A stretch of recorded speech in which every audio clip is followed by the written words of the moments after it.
Hello everyone, I hope you're doing well. This is Rassan Shibuni at Mavoie Canadian Immigration Made Easy, and in this video I'm going to show you how to find any immigration form on the Government of Canada's website. So we're going to start right here. We're going to click on English, and under my application we're going to select the second link, the one that says Find Forms and Guides.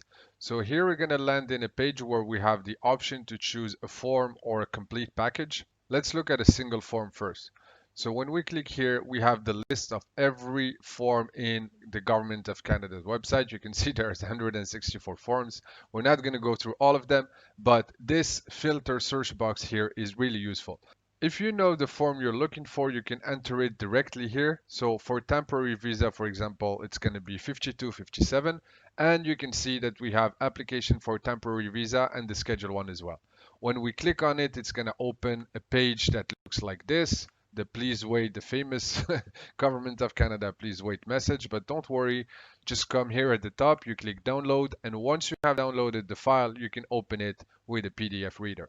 Now for full application package, we're going to go back here under service and information, and we're going to select the first box that says application package. So here we have to select the category of immigration we're applying for, and you have all different categories. We're going to say immigrate, visit, work, or study because that's the majority of people.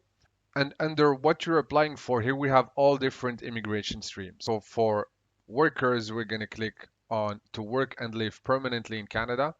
And under the application package, we have all the different provincial nominee package. So the one we're interested in is the express entry. That's the general one. And when you click on get the application package, here you're going to be directed to this page that has information, how to scan the documents after you apply, etc.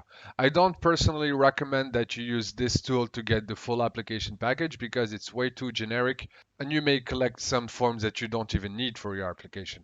But if you want to have just single form, this is super useful, and this is how you make sure you get the last version and the official form from the Government of Canada. I hope you found this video useful. If you liked it, please give me a thumbs up. If you want to know more about this kind of information, subscribe to the channel, and I'll talk to you very soon. Cheers.